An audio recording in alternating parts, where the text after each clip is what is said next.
My name is Mary, and I'm nearing my late 50s. I have 2 children. My older son is now an adult with a job and is planning to marry his girlfriend soon, while my daughter is in college. She studies hard but also seems to be really enjoying her time at university. With my kids growing up, I feel like my role as a mother is almost complete. As a former nurse, I'm considering going back into caregiving. Then, I received shocking news. My father-in-law, Bob, had a stroke. My husband, John, called to tell me, and I rushed to the hospital where Bob was admitted. Bob has always been kind and gentle, and he's treated me very well, but I've been concerned about him since his wife, Alice, passed away 3 years ago. He seemed down and low on energy since then. I would visit him occasionally and noticed he didn't seem like himself, so we often invited him out with the kids to lift his spirits. Recently, he'd been showing signs of feeling better, so news of his stroke really worried me. When I got to the hospital, John's sister, Isabella, and her husband were already there. I rushed over and asked how Bob was doing. Isabella seemed annoyed and replied, "You're late. We have somewhere to be, so can you stay here instead?" Then she left quickly. Isabella has always been a bit distant toward Bob, and she was the same with Alice when she was alive. Although Bob and Alice were always kind to her, she never seemed to appreciate them. I waited anxiously while Bob was in surgery. After a while, John arrived, looking worried and exhausted. When he asked if Bob was okay, I shook my head, and John's face went pale, but I quickly told him, "No, he's still in surgery. We don't know yet." John looked a little relieved, then sat down in a chair, still visibly upset. I tried to comfort him, putting my hand on his back, but I didn't really know what else to say. A few hours later, the doctor called us into a small room to give an update. He told us that Bob's surgery was successful, but he would likely need long-term care due to some lasting effects of the stroke. We realized that if Bob needed care, it would involve the whole family, including Isabella and her husband. John and I decided to call Isabella to discuss it, and we agreed to meet at Bob's house to talk about how we could help him once he was discharged from the hospital. As soon as we started discussing Bob's care, Isabella bluntly announced, "I'm not going to look after him," shocking both John and me. "What? If you're not going to, then what are we supposed to do?" I asked. "I don't care, you two can take care of him," she replied dismissively, fiddling with her perfectly manicured nails. Her husband, Tom, nodded in agreement. "What about a nursing home?" "What? Why would I waste money on that?" she snapped. I felt her glaring at me, as if I wasn't allowed to have a say, so I stayed quiet. John looked frustrated. "If he can't go to a facility and you won't look after him, then what are we going to do?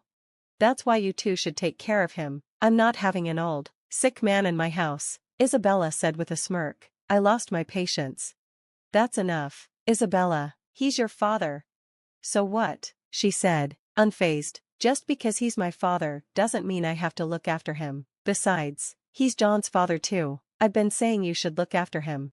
There wasn't much we could say to that. John and I would have gladly cared for Bob, but our home isn't designed for someone with mobility issues. There are many stairs and uneven floors, and we don't have the money to remodel.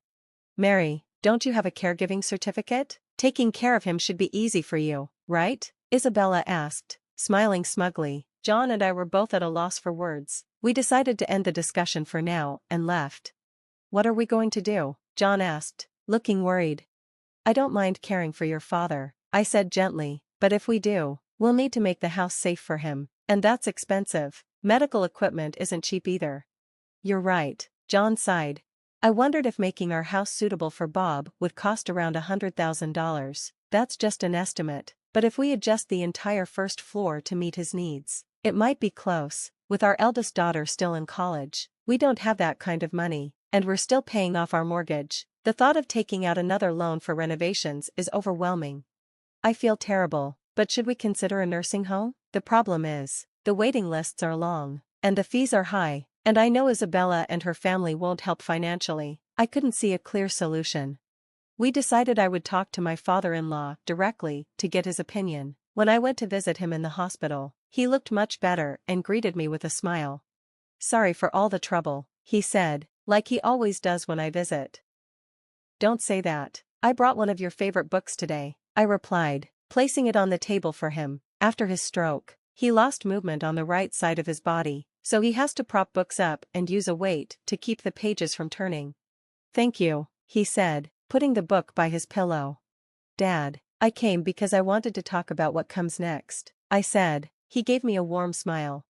Oh, I know. I'll be okay even in a nursing home. I've saved up for it, so please don't worry. He tried to sound positive, but I noticed a hint of loneliness in his expression.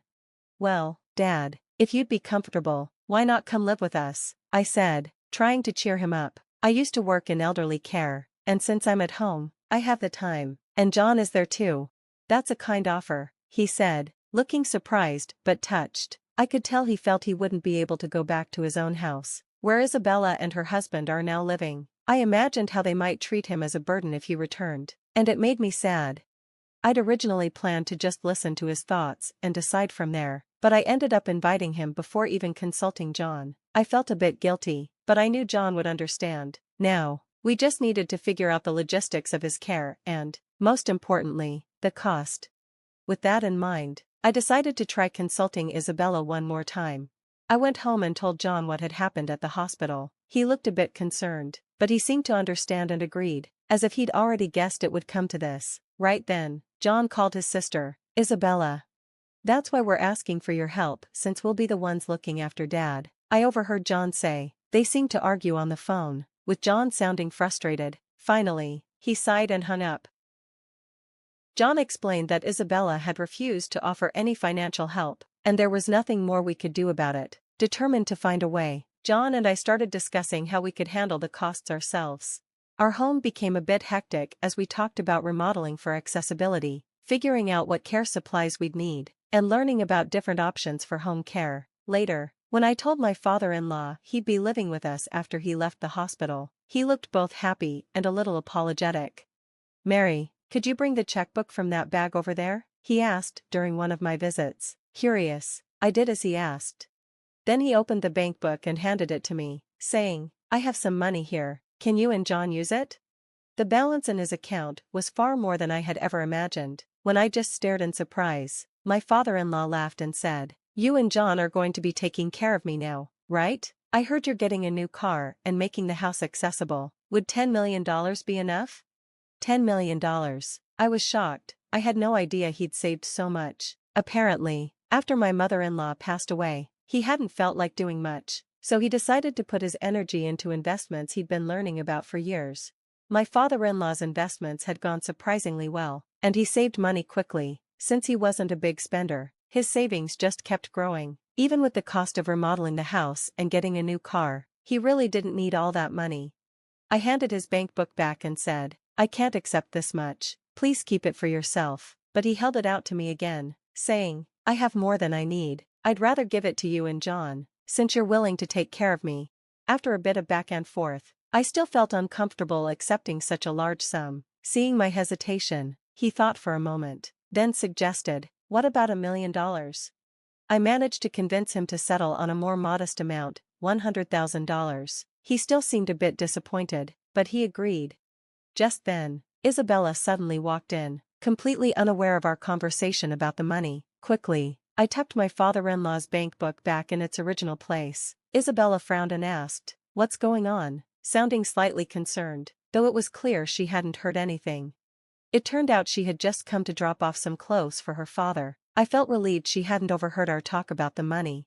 After chatting for a bit, Isabella and I left the hospital together. On the way home, she suddenly said she wanted to talk and suggested we stop by a coffee shop. Since her talks usually aren't pleasant, I was hesitant but agreed, which turned out to be a mistake. I'll take care of Dad, she announced out of nowhere. Her offer left me shocked, especially since we were already in the middle of preparing our home for him, even starting the renovations. Confused, I asked, Why now? She replied casually, So you don't need to visit him at the hospital anymore. Her response didn't make sense. There's no rule that only the caregiver should visit. Something about her sudden change didn't sit right with me, so I suggested we talk about it another time and left the cafe. When I told John about it at home, he thought it over and suddenly seemed to realize something. She must have overheard about Dad's savings, he said. It made sense. Otherwise, there was no reason for her to suddenly want to care for him after being so against it.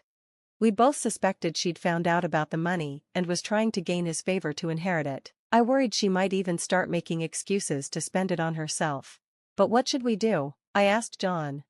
I have an idea. "Let's let her give it a try," he replied with a sly grin, hinting that he had a plan. Although I felt uneasy, I decided to stay quiet and go along with Isabella's request for now. I explained to my father-in-law that he didn't need to worry about money and that his daughter Isabella would be taking care of him. He responded with a vague look, neither agreeing nor disagreeing. With that, our conversation ended, and he was discharged from the hospital and went back to his family home in Nebraska, where Isabella lived. After his discharge, I visited the family home. The house didn't seem prepared for proper caregiving. There were no renovations or adequate supplies. I doubted that real caregiving could happen under these conditions, but since Isabella had insisted, I kept quiet. 2 months later, I got a frantic call from Isabella. "Mary, I can't do this anymore. Please come over right now." I rushed to the house in Nebraska and found it in disarray, with a foul odor hanging in the air. Isabella looked exhausted, with dark circles under her eyes and an unsteady walk. "Are you okay?" I asked, worried. As I hurried over to her, she grabbed my hand and said, "Take him away." At first, I didn't understand, but after calming her down, she explained. She had completely underestimated the demands of caregiving, helping with walking, meals, and even managing his incontinence, which required changing diapers. It was all too overwhelming for her. I told her I couldn't make a decision right then, but promised to get back to her soon. Back at home, John wasn't surprised. "She lasted 2 months, that's impressive," he said, glancing at the calendar. He'd expected this outcome. He suggested we go pick up his father on his next day off, and I agreed. A few days later, when we arrived at the house in Nebraska, my father-in-law was already packed and ready to leave. I felt relieved that we could finally bring him home with us. As we were about to help my father-in-law into the car, Isabella suddenly said, "I've endured for 2 months, and I used to live here too, so I deserve at least $5 million. Her comment shocked me, and I stopped in my tracks. John also seemed taken aback and turned to look at her. She had a smug look on her face. "What are you talking about, Isabella? This isn't the time or place to talk about money, especially not in front of Dad. He raised us." John tried to reason with her, but it didn't seem to affect her. "I'm his daughter. It's only fair that I get paid," Isabella said defiantly. I couldn't believe how bold she was being. "Enough, Isabella, you shouldn't talk about such things, especially after you've already received money," I said, trying to stop her. My father-in-law, looking shocked, added, "There's none left, just $5 million. What's so hard about that?"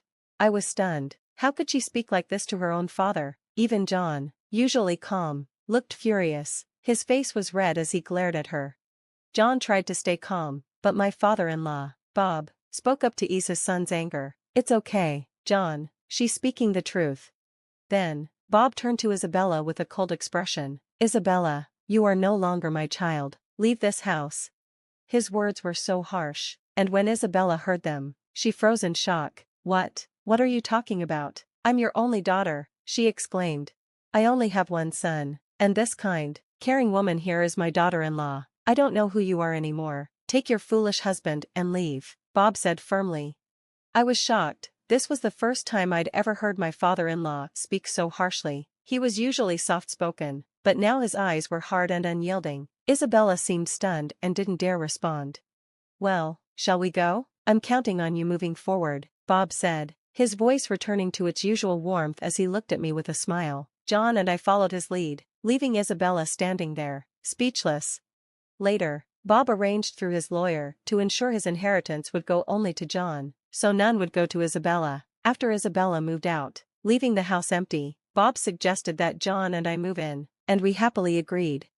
Isabella and her husband, it turned out, had been spending a lot of Bob's money even while he was healthy, and their careless spending had led them into debt. Now, they struggle to make ends meet. I can't help but feel this is the natural result of how Isabella treated her father. Taking care of Bob is challenging, but with my caregiving experience, it doesn't feel like a burden. Our family is able to enjoy a good relationship and a peaceful home life together.